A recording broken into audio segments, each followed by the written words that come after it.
हिमांशु गुरुजी, आपसे कुछ कहना चाह रही हूँ। जब मैं जेल गई थी और जेल में ढक दिया गया, उस समय मेरे साथ कितना क्रूरता के साथ अत्याचार किए, बेशर्मी के साथ मेरे साथ इतना बड़ा अन्याय किए। मेरे शरीरों में, मेरे कुत्तंगों में कैसे पत्थर डाला गया, कैसे करंट शॉट दिया गया, उस बात को मैं जेल के उन सलाखों के अंदर रह के एक छोटी सी मैंने चिट्ठी आपको तक पहुंचाई थी।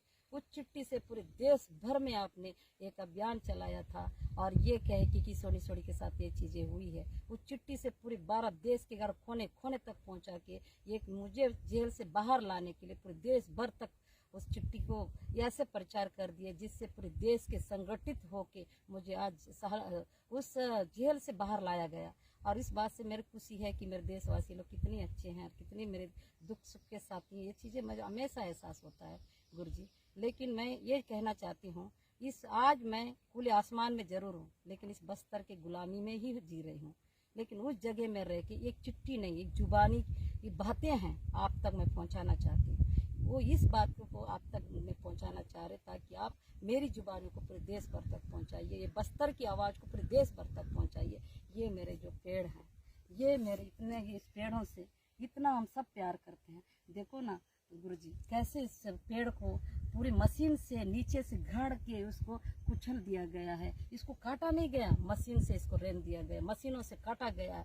मतलब कहना चाहती हूँ, इस पेड़ को भी एक तरफ से उस मशीन एक मशीन है, एक तलवार की तरह इसको काट दिया गया और ये पेड़ की हत्या हुई है। इसके लिए मैं ऐसा क्या करूं, इसलिए मैं आपसे ये बात कहना चाहती हूँ। और आज सोनी सोनी बाहर तो आ गई, पर आई तो इस खुले आसमान में हमेशा बैठती थी, रहती थी इन पेड़ों के नीचे में। जब मैं लोग जब आवाज़ मुझे देते थे गुरुजी सर, ये आवाज़ देते थे कि दीदी आप आ जाओ, यहाँ पर एनकाउंटर हुआ है या महिला बहन का हत्या हुई है, इसकी बलात्कार हुई है, तब इसी पेड़ के नीचे मैं बैठ जाती थी। जब थक जाती थी तो इस एक पेड़ जब ऊपर रहता तो पूरा हरा भरा ऐसे होके रहता था, तो उसके नीचे बैठ के मुझे छाँव मिलती थी, मुझे हवा मिलती थी। मेरे को भूख लग रहा है तो उसे देख के मेरा पेट भर जाता था। लेकिन ऐसा अब आज नहीं है।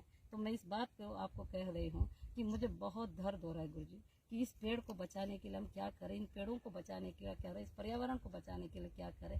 ये जो देखा जाए कि ये कैंप लगाने के लिए सरकार ने इतनी एकड़ जमीन कब्जे में ले ली, इतनी अनगिनत माना 10, 20, 30, 40 हजार के से ज़्यादा पेड़ पौधे थे, उन सबको खात्मा कर दिया। तो इसके लिए हम कैसा क्या करें। तो मेरे को ऐसा लग रहा है कि मेरे लिए वो ज़िंदगी अच्छा था जो जेल में, अगर जेल में होती तो मैं ये नहीं देखती गुरुजी। अगर जेल में होती तो मैं ये सारा चीज़ नहीं देखती। अगर आज जेल से बाहर आई हूँ, बाहर आके अगर ये चीज़ जिंदा नहीं तो मेरा जिंदा रहने का क्या मतलब है। इस पर्यावरण को जिंदा ही नहीं रखना चाहते। आखिर ऐसा क्यों हो रहा है पता है गुरुजी? क्योंकि इस यहाँ कैंप लगने के बाद इस पहाड़ के इस कैंप के आगे में एक आरती स्पंज करके एक बहुत बड़ी कंपनी यहाँ पर स्थापना होने वाली है, सरकार उसको दे रही। और इस साइड देख लीजिए, ये जो पहाड़ दिख रहा है ना गुरुजी, ये नंदराज पहाड़ है। नंदराज पहाड़ में अडानी उस समय जब इड़मे वगैरह लेके कई ऐसे हमारी इड़मे मरका में एक लीडरशिप की है, इसे इधर नंदराज पहाड़ पड़ता है ताकि ये सारे चीज़ें करके कैंप लगा के इन पूंजीवादी को देने के लिए, पूंजीपति को देने के लिए देखो कैसे नरसंहार किया जा रहा है गुरुजी। आज मेरी इड़मे बहन भी जेल के अंदर है।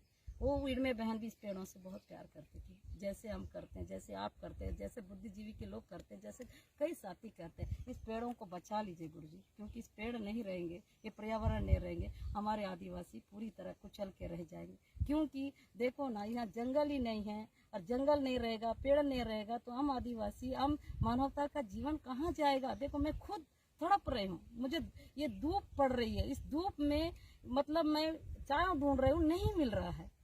अगर उस ढूंढूंगी तो कैसे, अगर जो देता है उस चीज को तो हत्या कर दिया गया है, मशीनों से काट दिया गया है।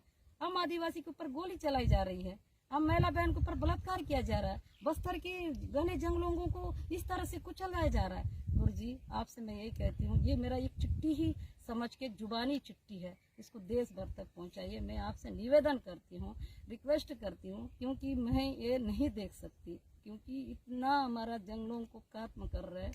इस बात को जगह जगह तक पहुंचाइए, जितना जल्दी हो सके इसको रोकने का प्रयास करा जाए। ये इरोली पंचायत दोक्कापारा में ये कैंप लगा है, इस कैंप के दौरान सारा चीज को कुचलता जा रहा है और वो काटना बंद नहीं हुआ है।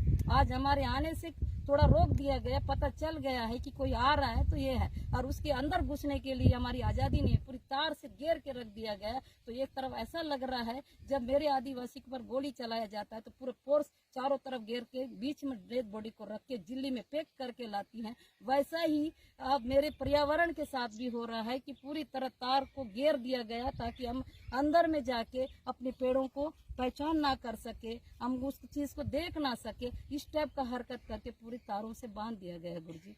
इसलिए मैं कह रही हूँ, आपसे मेरा निवेदन है, ये सोनी सोड़ी हमेशा आवाज दी है तो आप लोग ने जगह जगह तक पहुंचाए हो हर चीजें मेरे गुरुजी के लिए स्पेशली। और एकदम से सोचो कि इस वक्त मैं जेल के अंदर हूँ, ऐसे मैं महसूस करके, ऐसा सोच के मैं ये खत ही से एक जुबानी खत है आप तक पहुंचा रही। अब मेरे को ये देखना, मेरे गुरु हम जैसे लोग को जेल से बाहर लाने में इतनी बड़ी फाइट की, इतनी बड़ी लड़ाई हर जगह तक का पहुंचा है। आज मेरे पर्यावरण को, इस बस्तर की जंगलों को बचाने के लिए इस चिट्ठी को, इस जुबानी चिट्ठी को कहाँ तक पहुंचाएंगे और कैसे रोकेंगे, ये भी मेरे को देखना है। और मेरे को अगर मेरे को जेल से बाहर लाने के लिए पूरे देश भर के लोग उन सलाखों को तोड़ सकते हैं तो ये पर्यावरण को खात्मा जो इतना हनन हो रहा है, इसकी इतना उस तरह से किया जा रहा है, इससे भी पूरे देश भर के साथ ये पूरे हिंदुस्तान के लोग इसमें पूरी तरह से एक और देख के इसको रोक सकते हैं। अब मुझे ये देखना, आज सोनी सोड़ी की जरूरत, सोनी सोड़ी को बचाना है या नहीं बचाना ये मायने नहीं रखता, पर पर्यावरण को बचाना मायने रखता है और ये जंगलों को बचाना मायने रखता है। इस पेड़ को बचा लीजिए, ये पेड़ तो आज सो गया है और इस पेड़ को तो मार दिया गया, इसकी हत्या हुई है और आज इसको इतना तकलीफ से मैं कह रही हूँ। और इससे कैसे एक समय में इसके नीचे आके बैठ जाती थी और इतना मैं खुश होती थी, इतना मेरे जो यतना दिया गया, मेरे साथ इतनी गलत किया गया, उन सारे चीज़ों को सोचते हुए भी मैं इस पेड़ के नीचे बहुत आनंद लेती थी। लेकिन आज मेरी ये जिंदा लाश बन के ये मेरा पेड़ों को किया गया है। बस ये कहना चाहती हूँ, बस मेरी जुबानी चिट्ठी को हर देश के कोने तक